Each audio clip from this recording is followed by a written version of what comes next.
ఒకవైపు ఆకలితో వచ్చే భక్తులకు అన్నం పెట్టే సేవ, మరోవైపు ఎలాంటి ముందస్తు నోటీసులు లేకుండానే బుల్డోజర్లు. ఈ ఘటన ఇప్పుడు తెలుగు రాష్ట్రాల్లో తీవ్ర చర్చకు దారితీసింది. ఏపీ నుంచి వెళ్లి ఎన్నో ఏళ్లుగా అన్నదాన సేవ చేస్తున్న ఒక తెలుగు కుటుంబం నిర్వహిస్తున్న సత్రాన్ని అధికారులు కూల్చివేయడం తీవ్ర వివాదంగా మారింది.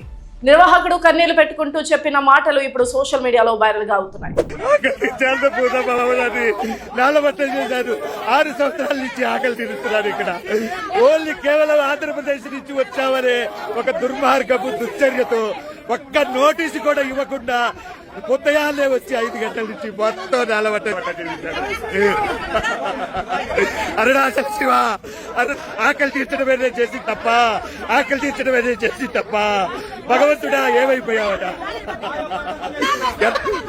తమిళనాడులో తెలుగు భక్తులకు ఆకలితో వచ్చే యాత్రికులకు ఉచితంగా అన్నదానం చేస్తున్న సత్రాన్ని అధికారులు బుల్డోజర్లతో నేలమట్టం చేశారు.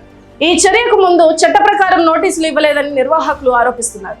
అయ్యా, ఇది దేవుడి కార్యక్రమం, మీరు ఏ చర్య తీసుకోవాలన్నా చట్ట ప్రకారం నోటీసు ఇవ్వండి, మేము మాట్లాడుకుందాం అని వేడుకున్నా కూడా ఎవరు వినిపించుకోలేదని ఆయన కన్నీటి పర్యంతమయ్యారు.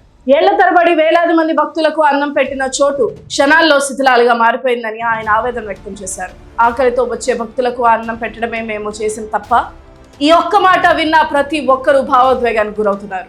మేము ఆంధ్రప్రదేశ్ నుంచి వచ్చి సేవ చేసుకున్నందుకే మాపై ఇలా వ్యవహరిస్తున్నారా అంటూ ఆయన చేసిన వ్యాఖ్యలు సోషల్ మీడియాలో వేగంగా వైరల్ అవుతున్నాయి. ఈ వీడియోను చూసిన తెలుగు ప్రజలు తీవ్ర ఆవేదన వ్యక్తం చేస్తున్నారు. 6 సంవత్సరాల నుంచి ఆకలి తీరుస్తున్నారు. ఇక్కడ ఓన్లీ కేవలం ఆంధ్రప్రదేశ్ నుంచి వచ్చామనే ఒక దుర్మార్గపు దుశ్చర్యతో ఒక్క నోటీసు కూడా ఇవ్వకుండా ఉదయాన్నే వచ్చి 5 గంటల నుంచి మొత్తం నేలబట్ట అరుణాచల శివ ఆకలి తీర్చడమేనే చేసి తప్ప, ఆకలి తీర్చడమేనే చేసి తప్ప, భగవంతుడా ఏమైపోయావట.